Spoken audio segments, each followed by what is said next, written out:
Hey YouTube, welcome to another Chuck's Licks video. All right. I don't know if you've watched my other two. Hopefully you have. But in general, I don't necessarily like the term licks, or chop. I know it's, I guess, a common word to describe an idea. I don't know, for some reason it hurts my sensibilities or something. I'm not sure why. uh, but anyway, I wanted to add another lick or chop that I like doing, and you'll probably see a pattern here before too long. Is I don't really play anything that's that difficult. I like ideas that have a nice flow. That enhance the music and not disrupt it. You know what I'm saying? Even my ideas here, which are a little bit busier. Okay. Um, I still want them to phrasing wise sound good with the music and not and just not be too much. It's real easy as drummers to overplay. Man, it's easy, and I've been guilty of it. Like most of us. So it's something I really try to watch, especially when you're trying to improvise and be creative and do some cool stuff. It's easy to step on other people's toes and play something that the song just doesn't need. I mean, so anyway, um, but this is an idea that I really like. I use it a lot, and it's very simple. Okay, and it utilizes the seven-stroke roll. Okay. So there's really two basic ways that I do it. All right. The first way is I start it on count three. Okay, and when you hear it, it's going to sound similar to another fill that was made famous in during the Motown era.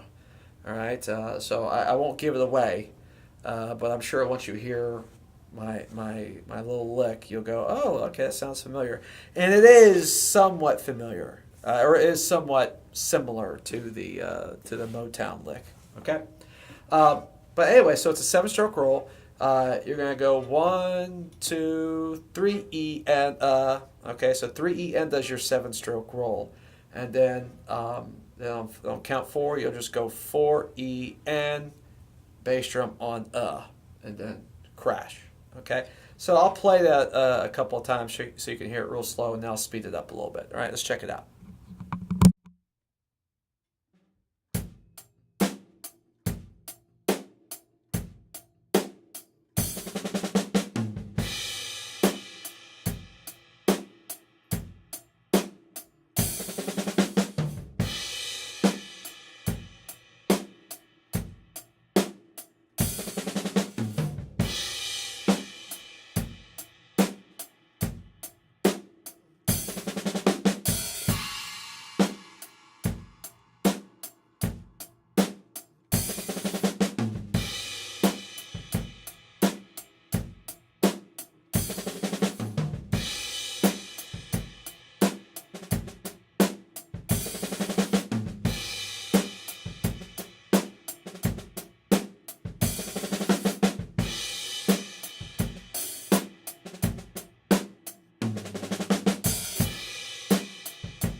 That's it. That's all there is to it, but I really like it. Okay, and you'll probably notice from any of my little solos and stuff, I love double strokes. I use them all the time. Double strokes have something that single strokes do not have, and that's this really legato. As a buddy of mine, Dom, says, a gluey, organic, flowing, rolling, type sound. Uh, that you don't necessarily get in the same way from single strokes, because single strokes are so that staccato. Okay, so that's a really simple fill. That's just 3 E enda, 4 E enda. Okay, starting it off with a 7-stroke roll. I really like that idea, so I like to use a lot of short rolls in my fills. Okay, this is just one example of that, and there's others. All right, that I'll definitely be doing videos on as we go. Okay, but this is one I use a lot. Okay, and a lot of times doing shorter fills in general, fills that start on count 3 or count 4, is musically a better way to go than necessarily starting your fill on count 1 or before that. I mean, your fills don't always have to start on count 1 or before or be that long. A lot of times a nice short fill is musically and dynamically the best way to go. Okay? So that's how I play that. And as you can tell, it's very simple. Okay? Now, if you want to start it on count 1 and extend the phrasing, then you definitely can do that. Okay, so when I do that, I actually will start the fill on count 4 of the previous bar, okay, on that backbeat. So I'll go 1 and 2 and 3 and 4. I'll bring my right hand, I'll have my right hand play count 4, and that begins the 7-stroke roll pattern, okay, and then I'll repeat the phrase all the way through the next measure and land on count 1 of the measure after that. Okay, so let me play that really slowly, and again I'll speed it up as I go.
Okay, so that's it.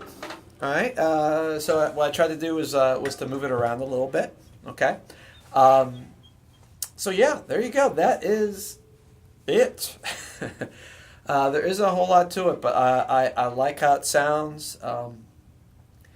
It always works in any musical situation that I've played in, and that's really the best part about it. And that's to me a good sign of a fill, or an idea for a fill, or a lick in this case. The concept is based around the 7-stroke roll. Okay. Yeah, I mean, I try to work and use ideas that have a lot of use, a lot of function. All right. Because a lot of the fills out there and ideas you can do, they're cool. I mean, really, the only time you may use them is in a drum solo. All right, and for many of us, out there, drum solos aren't a common occurrence. Now I play a lot of jazz, so in jazz you do quite a bit of soloing. Well, you do a lot of soloing. So with that, I do try to keep a relatively well developed soloing vocabulary, since simply because I'm doing that. But if I wasn't, I probably wouldn't practice that many these kind of soloing licks out there, because it just I wouldn't use it. You know. So I like to just have ideas that are interesting and slightly sophisticated, but that still sound very musical and work really well within the context of a song. Um, so I probably use the idea of starting it on count three the most. Okay, the main time I might use the longer one is if I'm going into the bridge of a song, or just something, or just some part of a song where the dynamic level is just going, whew, or maybe there's a break or something like that. I might use the longer version. Okay, but the one on count three is the one I probably use the most. So anyway, there you go. Another one of my favorite licks. Okay, based off the 7-stroke roll. So I hope you enjoyed it. I'd say the biggest secret to this is just making sure that the doubles are nice and open and clean. Okay, really open and clean. That's definitely what you want. Okay, so I'll be doing more Chuck's licks as we go. All right, so stay tuned. All right, take care, guys. We'll see you.